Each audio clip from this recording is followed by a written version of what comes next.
Guy and Jason need to learn how they'll cope with the extreme heat the canopy may create.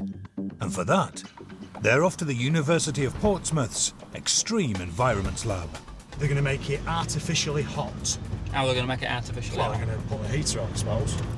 Here they'll be looked after by a team of scientists led by Professor Mike Tipton. Hello, Jason. Hi, Mike. Nice to meet you. Okay. Welcome to Portsmouth. Hello, Guy. We work in a whole range of environments, so we can go to high altitude, we can do heat, we can do cold. We've helped in the past Ran Fiennes on some of his expeditions, James Cracknell, Ben Fogle.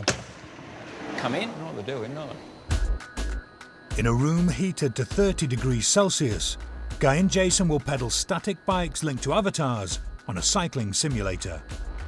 OK, so what I'm going to ask you to do is just swallow this pill. Before they start, Guy and Jason each swallow a thermometer pill. Swallow it in one go. The pills transmit their core body temperature at all times. The body's normal temperature is around 37 degrees Celsius. That's likely to rise to around 38 during hard exercise. But if it rises just 1 degree more, to 39, it's getting dangerous. And if that goes on and your core temperature gets to 42, 43, 44, now you're in a situation of heat stroke, which is a critical clinical condition. I mean, that Critical in what way? Well, you can die. We don't want any of that. People Early die 40s. about 43, 44 degrees Celsius. The proteins in your body start to denature in the same way as you see an egg change colour when you fry it, and they're then of no use. So you live at 37 degrees. You're only about 7 degrees away from your lethal deep body temperature on the increase. Yeah, no room for error, really. Just that small increase in core body temperature could mean disaster.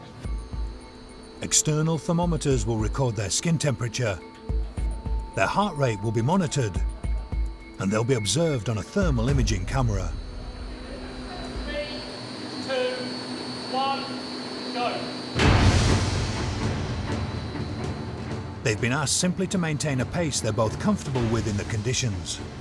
But straight away, they start racing each other. Guy went off like a bullet, and then there was a big gap, and then so I pulled that back, and so it continued. Just the competitive edge came. Of course it did. Every time I look at them, they've both got one eye on those avatars, so they are competitive animals. That competition needs to be harnessed into one team. By competing, they're pushing themselves too hard for the conditions, and both have driven their temperatures dangerously close to 39, and they're still rising. During exercise, 80% of the energy we use is converted to heat within the body. In a hot environment, the only way we can maintain a safe core temperature is to produce sweat, which carries heat away through evaporation. Sweating too much, though, is dangerous. Our bodies can only digest and absorb about 1 litre of water per hour.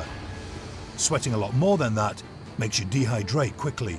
Within hours, you lose the ability to function properly.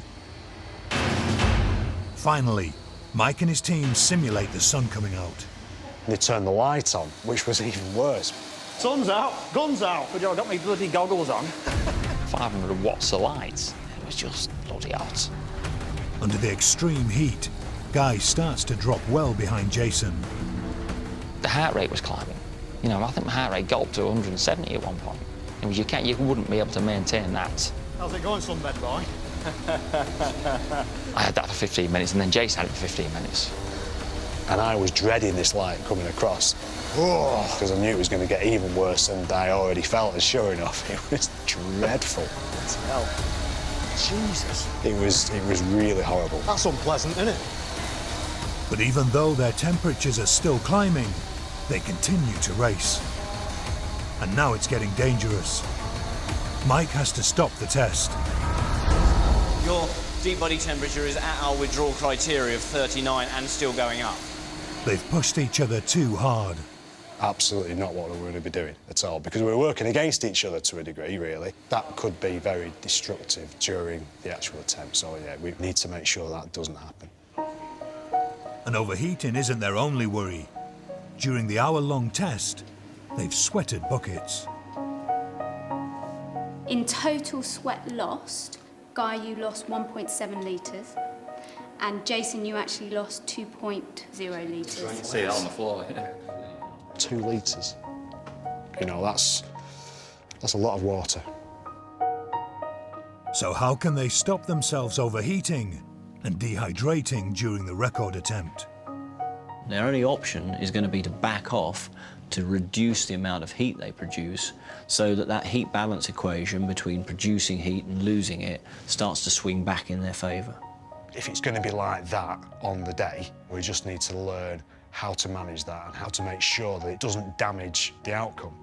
Because if we carry on and we go too hard, then it will get too hot. We'll definitely get too hot, and then it will grind to a halt.